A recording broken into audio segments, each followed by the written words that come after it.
Olá, que bom que estamos juntos para mais uma celebração. Deus tem nos proporcionado esse tempo edificando as nossas vidas. Durante a semana tenho feito os devocionais diários, cada dia um vídeo em torno de 5 minutos. A mensagem agora na celebração um pouco com mais conteúdo, daria uns 5, 6 devocionais, né? Pelo conteúdo que nós temos apresentado nos domingos. Quando olhamos os registros nos evangelhos, vamos ver que Jesus continuamente buscava a comunhão com o Pai, em oração, se retirava, mas foram poucas as orações de Jesus que nós ficamos sabendo o conteúdo, o que Jesus falava com o Pai. Lembro de algumas, quando Jesus, antes de ser preso, ora ao Pai, se for possível, afasta de mim esse cálice. Jesus, quando vai ressuscitar Lázaro, fala com o Pai. Vemos a oração de Jesus mesmo na cruz, intercedendo pelos seus algozes, né? Pai, perdoa-lhes. Vemos em algumas outras orações de Jesus, de gratidão, antes da multiplicação dos pães, também na ceia, quando ele agradece pelo pão, pelo cálice. Vemos Jesus ensinando os discípulos como orar, a conhecida oração do Pai Nosso. Mas se considerarmos que Jesus viveu 33 anos e em torno de 3 anos e meio de ministério público, realmente são poucas orações que nós sabemos o conteúdo. E uma dessas que eu quero hoje trazer para a nossa reflexão, que está em João 17, Evangelho conforme João, capítulo 17. Nós vamos ver toda a oração de Jesus nesse capítulo, né? Uma oração mais longa. João 17, 1 a 26. Eu não vou ler o texto agora no início, vou ler ele durante a reflexão. Essa, podemos dizer, é a oração mais significativa de toda a Bíblia. Aqui nós temos o privilégio, né, de ouvir o Deus Filho falando com Deus Pai. Fantástico! Sabermos o que o Filho está falando para o Pai. O pastor Wiersbe destaca que Jesus ora por si mesmo, né, e diz ao Pai que concluiu a sua obra aqui na terra. Ele ora pelos seus discípulos, pedindo que o Pai os guarde e os santifique. E ora pela igreja inteira, para que possamos ser unidos nele e um dia participarmos da sua glória. É sobre isso que vamos ver hoje, né? Jesus estava no prelúdio do seu sofrimento, logo ele seria preso, né? Ele, com seus discípulos, ele instituiu a ceia, partiu o pão, já tinha alertado Judas Iscariotes, que o trairia, já tinha alertado que os discípulos se dispersariam. Ele termina o capítulo 16 encorajando os discípulos para que não desanimassem, porque ele venceu o mundo. Uma oração de despedida. É uma oração antes do sacrifício, uma oração que Jesus novamente está intercedendo pelas pessoas. Pastor William MacDonald fala sobre a ênfase dessa oração de Jesus. Jesus não disse nenhuma palavra contra os seus discípulos, nem fez referência alguma à queda ou ao fracasso deles. Jesus concentra a sua oração no eterno propósito do Pai na vida dos seus discípulos e na sua relação com eles. Todas as petições de Jesus nessa oração são por bênçãos espirituais e celestiais. O Senhor não pede riquezas e honras, nem mesmo influência política no mundo para os seus discípulos. O pedido de Jesus resume-se a pedir ao Pai que os guarde do mal, que os separe do mundo e que os qualifique para a missão e que os traga, que os leve salvos para o céu. Porque a prosperidade da alma é melhor que qualquer outra prosperidade neste mundo. Vamos ler então essa oração de Jesus, João 17, verso 1 ao 8. Depois de dizer isso, Jesus olhou para o céu e orou: Pai, chegou a hora, glorifica o teu Filho para que o teu Filho te glorifique, pois lhe deste autoridade sobre toda a humanidade, para que conceda a vida eterna a todos os que lhe deste. Esta é a vida eterna, que te conheça, o único Deus verdadeiro, e a Jesus Cristo a quem enviaste. Eu te glorifiquei na terra, completando a obra que me deste para fazer. E agora, Pai, glorifica-me junto a ti com a glória que eu tinha contigo antes que o mundo existisse. Eu revelei teu nome àqueles que do mundo me deste. Eles eram teus, tu os deste a mim, e eles têm guardado a tua palavra. Agora eles sabem que tudo o que me deste vem de ti, pois eu lhes transmiti as palavras que me deste, e eles a aceitaram. Eles reconheceram de fato que vim de ti e creram que me enviaste. Depois continuamos o restante do texto, né? Jesus ainda não havia sido crucificado, mas nessa oração ele está dizendo que está pronto para completar a obra, ou seja, ele está pronto para dar a sua vida por nós. Jesus ele não deixou a obra incompleta, ele nos amou até o fim. Nesses primeiros versículos da oração de Jesus, ele se concentrou, vamos dizer assim, em prestar contas ao Pai da sua missão aqui na terra. Ele declara que glorificou o Pai diante dos homens. Ele diz no verso 4, eu te glorifiquei na terra, completando a obra que me deste para fazer. Jesus glorificou o Pai cumprindo a sua missão. Ele fez a obra que nenhum outro ser humano poderia fazer. Ele deu a sua vida por nós, o Deus Filho que se tornou homem para salvar os pecadores. Ele nos amou como ninguém nos ama. Foi na cruz que Jesus revelou o amor do Pai para a redenção do homem. Ele nos perdoou, nos lavou, limpou, restaurou, resgatou das mãos do diabo e nos tornou filhos amados do Pai. A única maneira de vencermos a morte é através de Jesus. É através da morte de Jesus. Ele nos toma pela mão, nos conduz pelo vale da morte e nos conduz ao paraíso eterno. Aleluia! Só Ele pode fazer isso por nós. Esta oração do Deus Pai e do Deus Filho, esse diálogo, né? Revela o quanto eles se doaram por nós. Jesus abriu mão da glória celestial, onde era adorado continuamente por legiões de anjos, para vir à terra viver como um simples carpinteiro, viver a humanidade no extremo, com necessidades materiais, físicas, emocionais, ser tentado pelo diabo, passar por privações. Agora Jesus diz ao Pai, glorifica-me junto a ti com a glória que eu tinha contigo antes que o mundo existisse. Jesus pede para reassumir a mesma glória que tinha antes da encarnação. Cristo veio do céu, onde desfrutou da glória com o Pai desde toda a eternidade. Ele abriu mão dessa majestade, se esvaziou, se humilhou, né, por amor a nós. Mas agora ele está voltando para o céu e retomar o seu posto de glória, de honra e de majestade.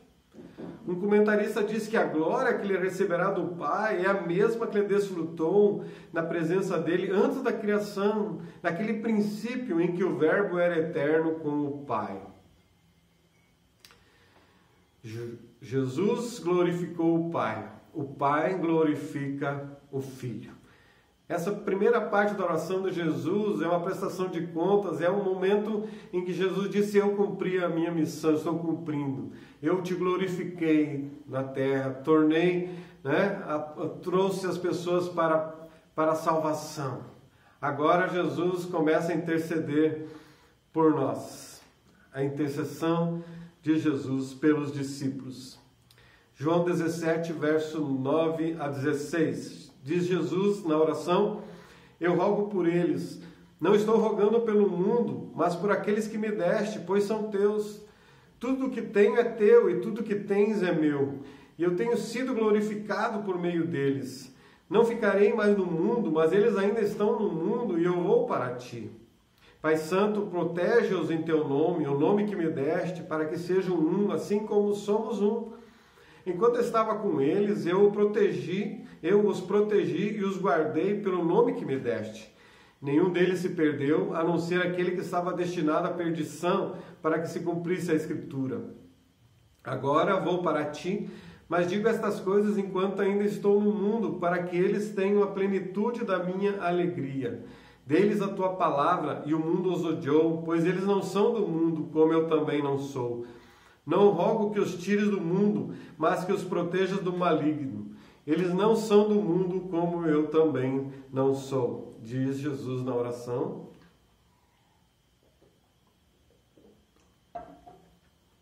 Jesus não ora por si, agora ele passa a orar pelos seus discípulos e por nós.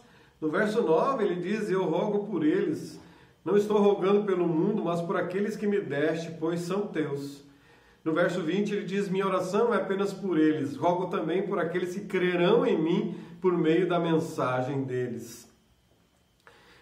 Eu me sinto contemplado nessa oração. Jesus orou por mim. Você se sente contemplado nessa oração? Jesus orou por você há mais de 2000 anos. Vamos orar, vamos olhar o que Jesus rogou ao Pai por mim e por você. A oração de Jesus contempla pela nossa segurança em primeiro lugar. Jesus diz, Pai Santo, protege-os em teu nome. Jesus orou para que fôssemos protegidos do mundo.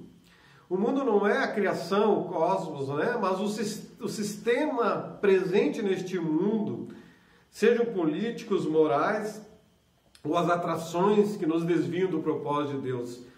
O mundo é o sistema que se opõe a Deus. Conforme a primeira carta de João, o mundo deseja tomar o lugar do amor do Pai em nossa vida. Então Jesus roga ao Pai para que sejamos protegidos deste mundo. Em segundo lugar, Jesus roga ao Pai para que sejamos protegidos do maligno. No verso 15 ele diz, não rogo que os tires do mundo, mas que os protejas do maligno. O maligno é um inimigo real.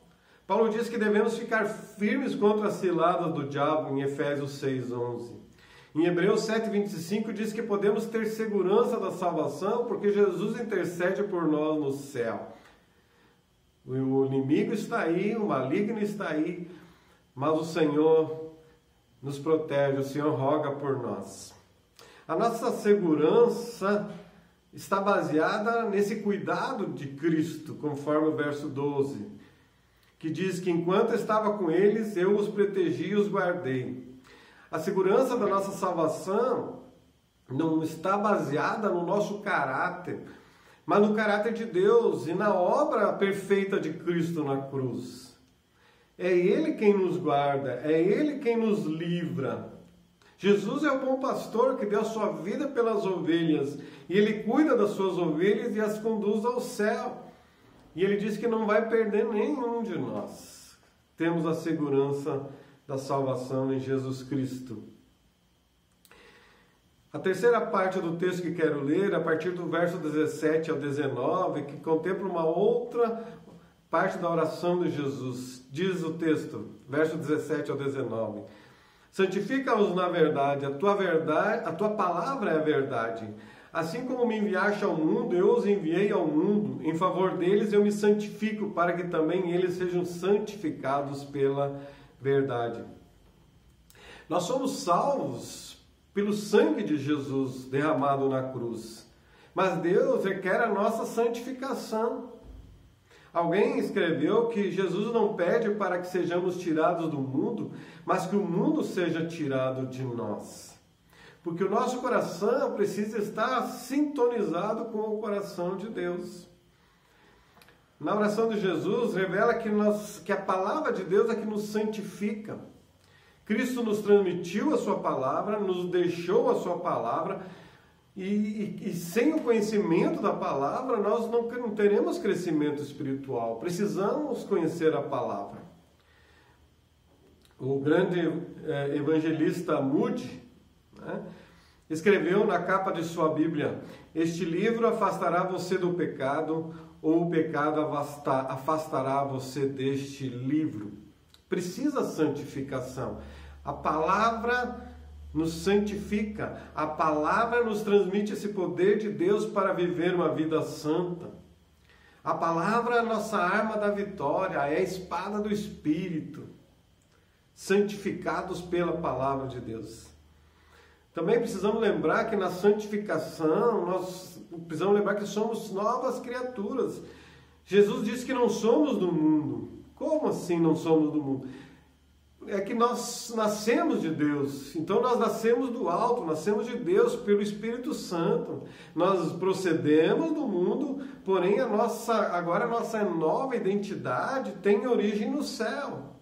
Continuamos no mundo, não somos do mundo, e continuamos no mundo como mensageiros das boas novas de salvação. Lembre que Jesus veio do céu, ele se separou para nós, ele veio para nós, veio para nos salvar. Agora nós devemos nos santificar para ele. A palavra aqui santificar é separar, né? E essa separação ela não é geográfica, mas é espiritual, é moral. Santidade não é isolar-se entre as quatro paredes e perder o contato com as pessoas. John Stott escreveu que, por um lado, devemos viver, servir e testemunhar no mundo. Por outro, devemos evitar nos contaminar pelo mundo. Assim, não devemos preservar nossa santidade fugindo do mundo, nem sacrificá-la nos conformando, permitindo que o mundo nos contamine. Viver no mundo em santidade, não deixar que o mundo nos transforme a imagem do mundo, mas sermos santificados à imagem para a glória de Jesus. Jesus nos santifica, a palavra nos santifica, somos novas criaturas e enviadas ao mundo, conforme o verso 18. Devemos ir ao mundo como Cristo veio ao mundo. Ele foi amigo dos pecadores. A santidade de Jesus não o isolou dos pecadores, mas atraiu os pecadores para serem salvos. É isso que Deus espera de nós, que a nossa santidade, a nossa vida com Jesus atrai as pessoas para Deus. Porque é isso que Deus espera de nós. Deus quer que nós sejamos sal e luz neste mundo. A outra parte da oração de Jesus, a partir do verso 20 a 23, é quando Jesus vai orar então para a nossa unidade. Jesus já orou pela nossa santidade, Jesus orou para que nós ficássemos protegidos do mundo, do maligno. Jesus aqui vai orar pela nossa unidade, verso 20 ao 23. Minha oração não é apenas por eles, rogo também por aqueles que crerão em mim por meio da mensagem deles, para que todos sejam um, Pai, como tu estás em mim e eu em ti, que eles também estejam em nós, para que o mundo creia que tu me enviaste.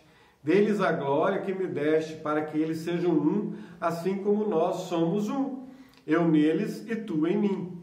Que eles sejam levados à plena unidade, para que o mundo saiba que tu me enviaste e os amaste como igualmente me amaste.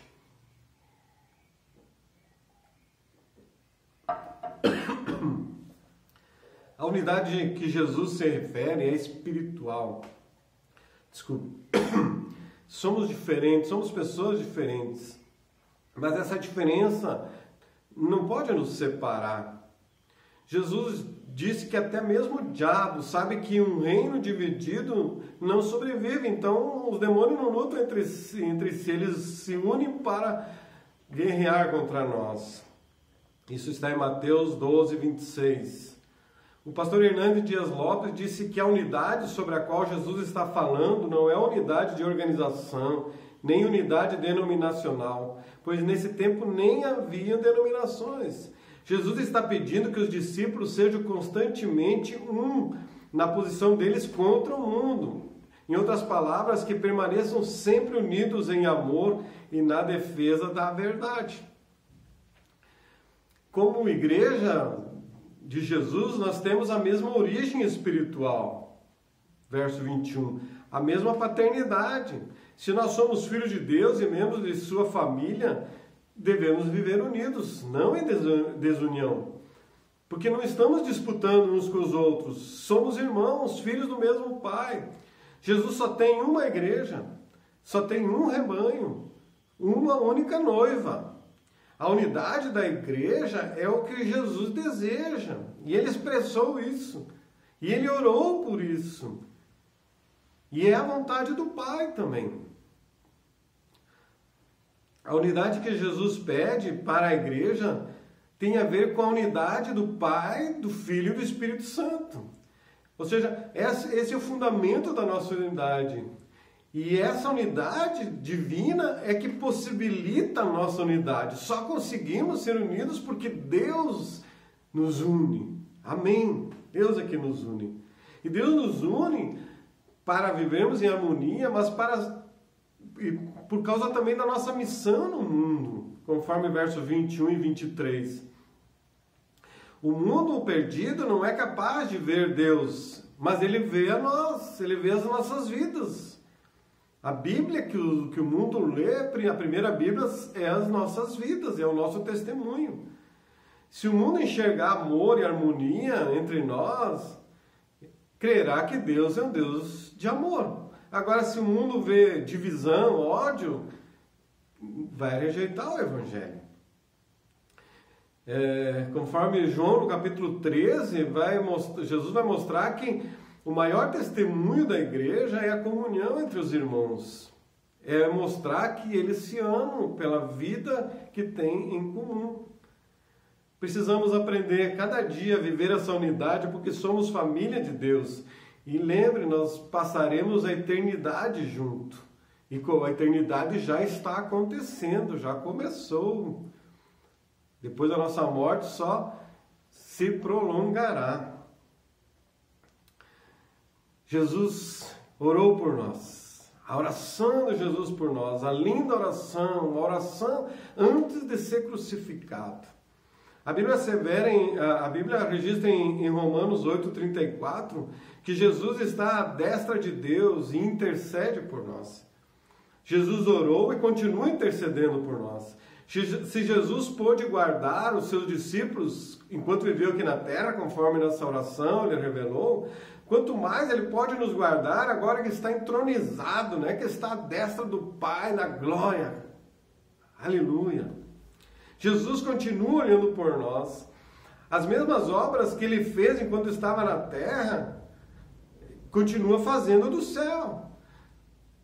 Quando falamos com Jesus na oração, é o mesmo que se estivéssemos falando com ele aqui na terra. Se você pudesse ir agora a Jesus aqui na terra, ter uma audiência com ele, né? O que você falaria? Como você buscaria? É isso, ele está contigo na tua casa, tem audiência com Jesus a todo momento. A obra de Jesus continua através de nós. João 17, 26 diz: Eu os fiz conhecer o teu nome e continuarei a fazê-lo, a fim de que o amor que tens por mim esteja neles e eu neles esteja. Esta oração maravilhosa de Jesus foi por você, foi por mim. Ele se preocupa conosco, ele te ama. Então tenha na tua vida esse Jesus que te ama tanto. Creia nele e seja salvo. Lembre que no início da oração de Jesus, lembra? Quando Jesus diz: Eu te glorifiquei na terra, completando a obra que me deste para fazer, verso 4. Esse deve ser o nosso propósito também. Que no dia que formos prestar contas a Deus, possamos dizer isso também: Pai, eu te glorifiquei na terra, completei a obra que me deste para fazer. Eu completei o meu ministério, eu fiz a obra que o Senhor deu para eu fazer. A obra é uma só e somente conseguiremos realizá-la se estivermos unidos.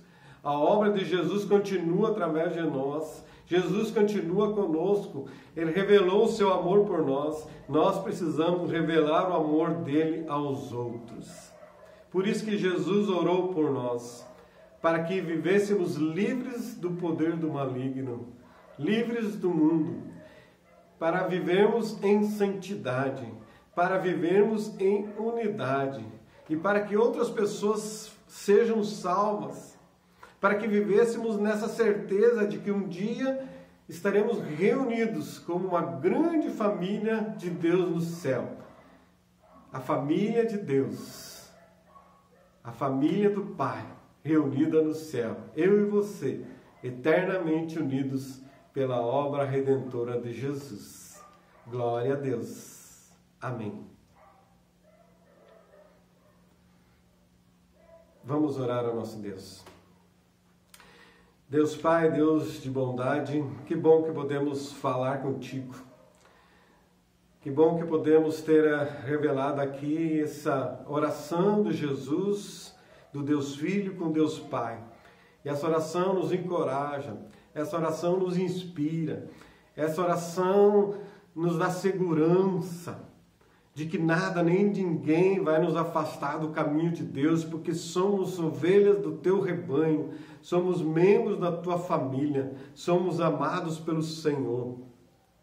Te dou graças, Jesus, por ter orado por mim, pela minha santidade, orado para que eu vencesse o mundo, que eu não perecesse neste mundo, orado para que eu me unisse a outros irmãos, conhecesse outros filhos da fé e vivêssemos como família amada de Deus. Obrigado, Jesus, porque o Senhor ainda nos dá o privilégio de buscarmos outras pessoas com o Evangelho, há outras ovelhas para o rebanho, há outros irmãos que precisam ser agregados à família de Deus. Obrigado porque temos a oportunidade ainda de anunciar o Evangelho de Jesus. Eu te dou graças e oro por cada um de nós, pela família de cada um de nós. Oro para que o Senhor abençoe a família, a pessoa, a fé, o amor, a força do Espírito em cada um, a cura das enfermidades, a restauração dos relacionamentos. Visita e abençoa cada família, Senhor. Oh, Jesus, obrigado porque o Senhor continua intercedendo por nós, vigiando por nós. E nisso temos segurança, temos paz e temos esperança. Aleluia. Obrigado, Jesus. Em teu nome que eu oro e agradeço. Amém. Amém. Abençoado dia e abençoada semana, cheios da presença de Deus, em nome de Jesus. Amém.